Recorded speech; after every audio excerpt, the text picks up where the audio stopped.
बोले श्री परमहंस दयाल जी महाराज की, बोले श्री स्वामी जी महाराज की जय, बोलो सब संतन की जय। आज हम सब श्री स्वामी जी महाराज जी की यादों को ताजा कर रहे हैं। क्या कहते हैं कि मुख तकना अपने सतगुर दा, मुख तकना अपने सतगुर दा एहो असली इबादत हुंदी है। इन्हां आशिकां दी अपने सतगुर दी गलियां विच जन्नत।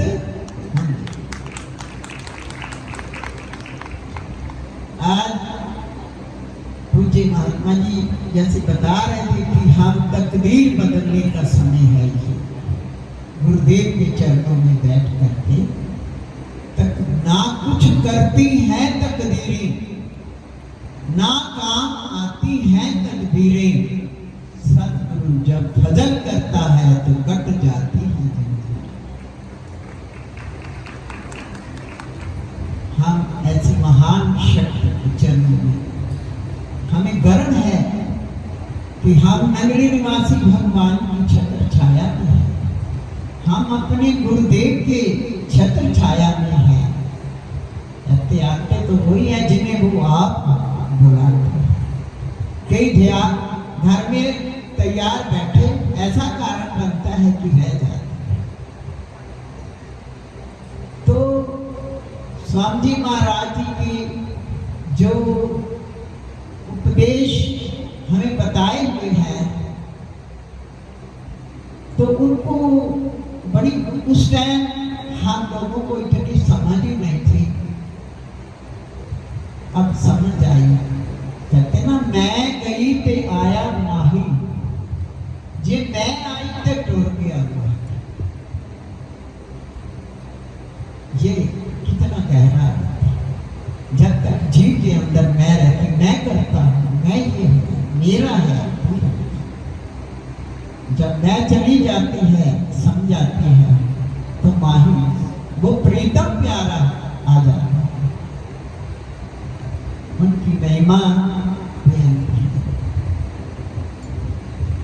एक बार की बात है कि एक पिता ने अपने बेटे को बाहर व्यापार करने के लिए भेजा और कुछ अशर्फियां उसको दी कि जा बेटा तू खूब जाके व्यापार करना। वो 3-4 अशर्फियां थी। वो कहने लगा, इनसे क्या मैं बड़ा व्यापार शुरू करूंगा। पर फिर चल पड़ता है, हरी इच्छा पर चल पड़ता है। जाता है तो रास्ते में एक संत मिल जाते हैं। वो संत से वो प्रणाम करता है, पूछने लगे, बेटा कहाँ जा रहा है।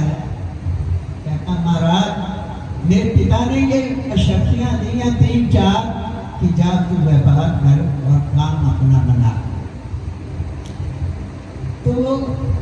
तो महापुरुषों की एक बात में जैसे कहते हैं ना, राज होता है। कहना, आप मैं जा रहा हूँ प्रदेश में, मुझे कोई जानता नहीं है। तो वो कहने लगे, बेटा एक बात याद रखना, मैं आपको बताता हूँ, लेकिन मैं 2 शर्तियां लूंगा तेरे से। मन में ख्याल आया, आ ही जाता है। ये संत जो बनते हैं वो तो वो माया का त्याग करके माया बनते हैं। इनको इन शर्तियों से क्या मतलब। फिर हरी इच्छा जान करके उसने कहा कि चलो वो क्या बताते हैं कुछ सुन लेते हैं। तो उन्होंने क्या कहा, बेटा तू प्रदेश में जा रहा है और वहां जाकर के तेरे को कोई जानता नहीं है। वहां ये मत सोचना कि मैं बहुत बड़ा व्यापार करूंगा, वहां जो भी तुझे छोटी मोटी नौकरी मिले वो तू कर लेगा। तो क्या मिला, वो शर्तियां उनको 2 क्या उस गुरु से बात दे दी और चल पड़ा। उन्होंने कहा कि तुम ईमानदारी से काम करना, वहां कर। वहां पर बड़े सारे लोग लालच दिखा देते हैं, उस लालच में पड़ के अपनी ईमानदारी मत चला गया। चलता जा रहा था तो वहां पर कुछ लोग खड़े थे, वो उनके पास गया, कहने लगा कि मुझे नौकरी की तलाश है। याद आ गई बात कि बाबा ने कहा था कि तू बड़ा व्यापार की बात मत सोचियो, तो जो छोटी मोटी नौकरी मिले वो कर लेना। पूछा भी मुझे नौकरी चाहिए, तो वो जो इंसान था वो तो महापुरुषों की कृपा बनती है तो आगे स्वप्न भी बन जाते हैं। वो कहने लगा हाँ मुझे एक नौकर की जरूरत भी है, मेरे घर में मुझे काम है, मुझे 1 महीने के लिए वहां जाना है। बोलो लीलाधारी भगवान की जय। देखो कैसे महापुरुष की बात उसकी दिमाग में आती है। तो कहता है ये चलो। उन्होंने कहा था, उस संतों ने कहा था अभी तुम जो छोटी मोटी नौकरी मिले कर लेना। तो वो नौकरी क्या थी? वो घोड़े के तबेले में काम करता था। बोलो श्री राम, श्री राम। तो वो उस इंसान को लेकर के, वो राजा का दरबार था जहाँ वो राजा के घोड़ों की ड्यूटी थी उसकी। वो उसको लेकर के राजा के सामने ले गया, कहने लगा महाराज मेरी जगह ना ये काम करेगा 1 महीना, मैं जाना है, जरूरी काम है।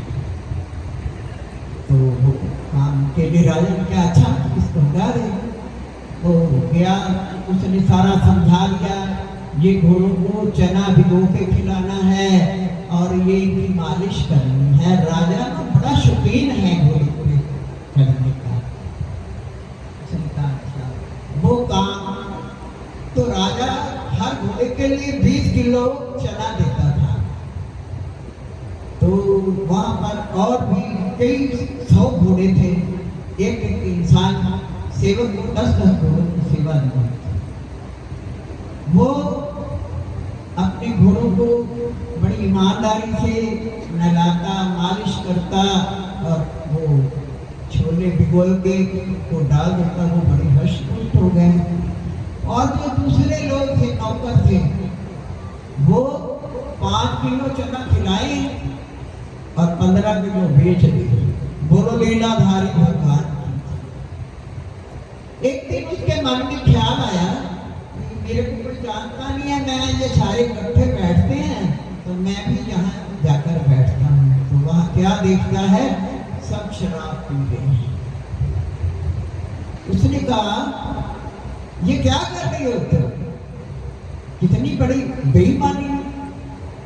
कहने लगे अरे भाई तनख्वाह से कुछ नहीं बनता, हमको ये काम करना पड़ता है। क्या कि 5 किलो चने भिगोते हैं, इनको घोड़ों को खिला देते हैं और 15 बेच करके अपना पीना भुना करते हैं। उसने कहा ये तो बहुत गलत काम है, क्योंकि उन संतों ने तब कहा था बेटा लालच में आकर किसी के साथ ऐसा काम मत करना, ईमानदारी पे रहना। उसने दूसरे 2-4 दिन बाद राजा आ गया। राजा ने देखा जो उसके घोड़े थे बड़े हष्ट पुष्ट और ऐसे सुंदर लग रहे थे और बाकियों के जो थे वो बड़े कमजोर से नजर आए। उसने कहा, उससे पूछा भाई ये क्या बात है? तेरे घोड़े तो बड़े, राजा बड़े दिमागी होते हैं, तेरे घोड़े तो बड़े शानदार हैं और ये बेचारे बड़े कमजोर हैं। तो कहने लगा महाराज मैं बताऊंगा, पर ऐसे नहीं, मैं इन सब लोगों के सामने आपको बताऊंगा कि ये क्या करते हैं। राजा ने सबको बुला लिया। जब बुलाया तो उसने कहा बताओ भाई क्या राज है? तो कहने लगा वो ईमानदार था। कहने लगा महाराज जो आप चने देते हो मैं तो भिगो के पूरे खिला देता हूँ और ये 5 किलो खिलाते हैं और बाकी ये खाने पीने में लगाते हैं। राजा गुस्से में आ गए, कहने कि अभी इन्हें नौकरी से जवाब देकर निकाल दिया। तो वो नाम क्या था? कहने लगा, प्रभु राजन, आप इनको माफ कर दो, आगे से ये गलती नहीं करें। इतनी राजा ने कहा, ये तो बहुत समझदार और ईमानदार। राजा का कोई औलाद नहीं थी। राजा गया सिंहासन के पास, अपना ताज उतारा, उस सिर पे रख दिया कि मैं जा रहा हूं। ईमानदारी का इतना बड़ा महत्व है। अब उसको उस महापुरुष की याद आ गई कि उन्होंने मेरे से अशर्फियां ली थी। मैं उनका धन्यवाद करके आता हूँ कि मेरे को आपकी एक बात में मेरे आज यही है तकदीर बदलने की बात जो महात्मा जी कर रहे थे कि संतन की एक बात ने ही उसके जीवन को बदल दिया। जब वो गया तो वो तो इंतजार में अंतर्यामी होते हैं, खड़े थे। बेटा देखा ताज सिर पे है, कहते महाराज आज की कृपा से मैं तो राजा बन गया। जो आपने मेरे को शिक्षा एक दी थी और मैंने उसका धन का लालच छोड़ करके आपके बात में, तो उन्होंने कहा कि अशर्फियां क्यों ली थी महाराज आपने मेरे से, आप तो त्यागी हैं।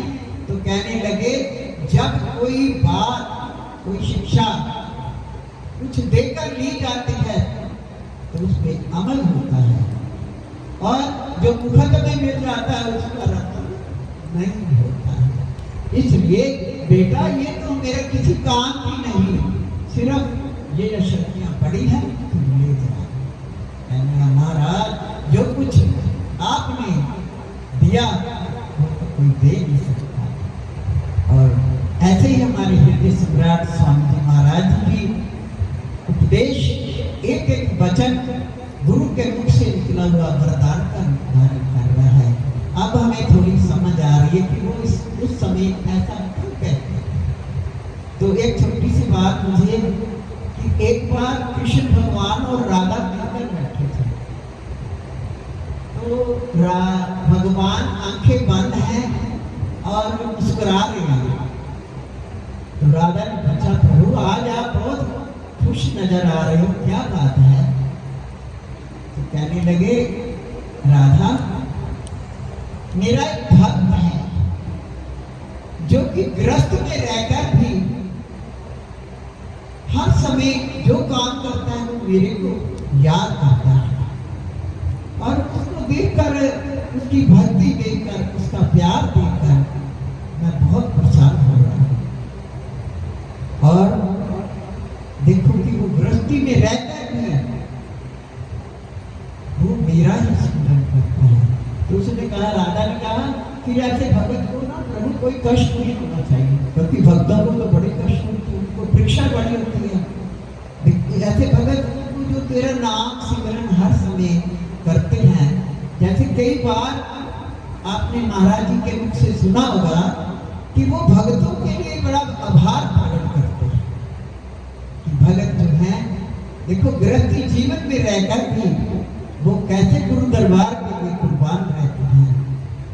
तो इसी तरह भगवान कह रहे हैं, भाई मैं तो भक्ति से खुश होता हूँ, मुझे ये जो कर्म गति है इससे कुछ लेना देना नहीं है। ये तो विधि का विधान है, जो दुख सुख हमें मिलते हैं ये हमारे कर्मों का भोग होता है। क्योंकि स्वामी जी महाराज ये जो रथ बना है ये भी एक श्री स्वामी जी महाराज की इच्छा ही थी। एक बार स्वामी जी महाराज जी ने ये कहा कि यहाँ पर शेर खड़े होंगे और वो चिंगार करेंगे और ऐसे ऐसे वो होगा।